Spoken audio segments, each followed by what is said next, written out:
No Antigo Testamento, quando uma pessoa pecava, ela sacrificava um animal e o seu pecado ficava de lado, não é verdade? Então, qual a diferença do tempo da lei para o tempo da graça, se agora é só a gente pecar e depois pedir perdão? Não foi só uma troca de sangue? Antes nós encobríamos o pecado com o sangue de animais e agora com o sangue de Cristo? Não, não é essa a diferença. Eu quero te explicar qual a principal diferença entre a graça e a lei nesse vídeo que foi feito especialmente para você que não sabe como lidar com a graça de Jesus, tá bom? Vem comigo que o vídeo hoje está maravilhoso. Saudações cristocêntricas, meu nome é Caleb Vargas, você está no Crentinho Básico e hoje num vídeo especialmente curto. Eu sei que para mim, Caleb Vargas, é difícil gravar um vídeo com menos de 46 horas de duração, mas esse tem que ser curto mesmo porque é pouco texto bíblico que a gente vai trazer. Mas esse texto elucida bem uma situação que poucas pessoas compreendem, que é qual a diferença entre a lei e a graça.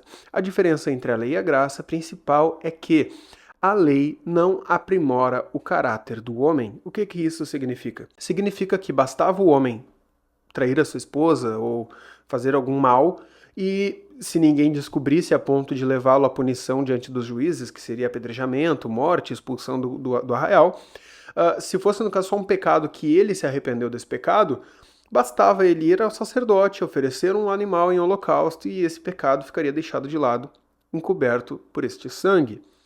Só que isso não faria com que ele deixasse de ser um adúltero, apenas ocultaria dos olhos de Deus aquele pecado.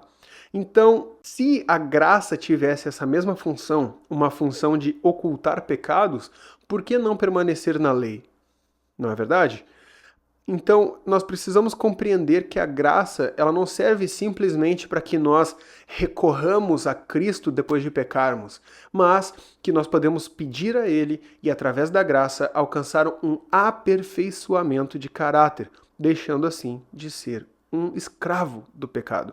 Porque antigamente bastava pecar, sacrificar, pecar e sacrificar de novo. Só que o salmista já disse que Deus não se agrada de sacrifícios, Deus prefere obediência. Lembra disso? Então, como obedecer a Deus se nós continuamos com nossa natureza caída? O escritor de Hebreus responde essa pergunta no verso 16, no capítulo 4. Lê comigo, olha só.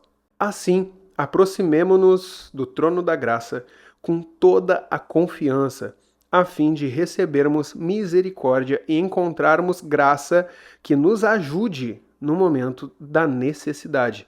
Eu quero ler contigo uma outra versão, rapidinha, tá? Olha só.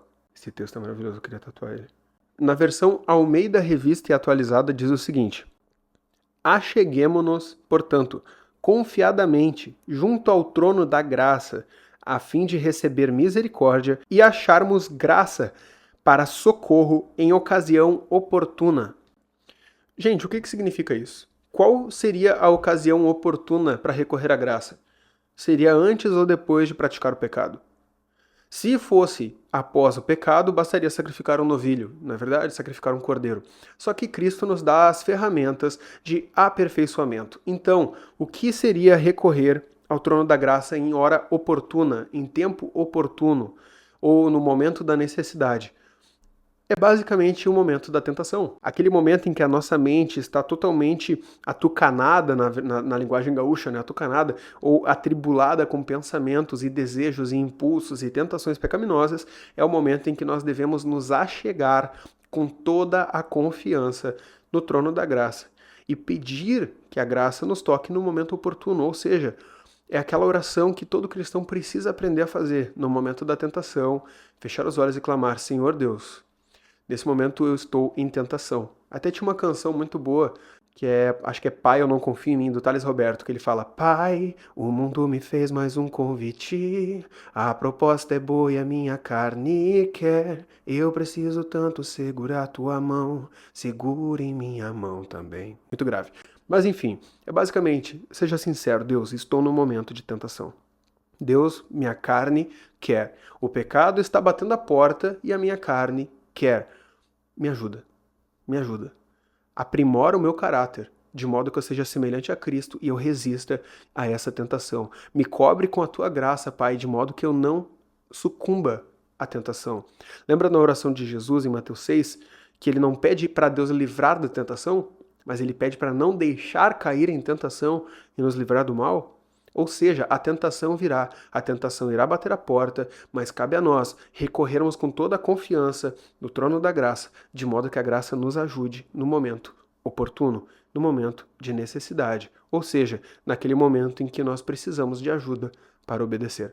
Tá bom? Espero que esse vídeo tenha esclarecido isso, espero que isso venha trazer frutos de vida e de salvação na tua vida. Forte abraço, não te esquece de curtir, de comentar e compartilhar. Ah, e se tu ainda não é inscrito, confere aqui embaixo, tu é inscrito no canal? Se não é, se inscreve e ativa a notificação, porque toda semana tem 3 vídeos, e também se inscreva no nosso canal de podcast, Crentinho Básico Podcast, no YouTube. Você vai amar, tem conteúdo toda semana lá, conteúdo com convidados bons, cada vez chegando mais convidados e vai dar tudo certo, tá bom? Amo vocês um tantão assim, iremos crescer em amor, fica com Deus, abraço e bebam água. Tchau!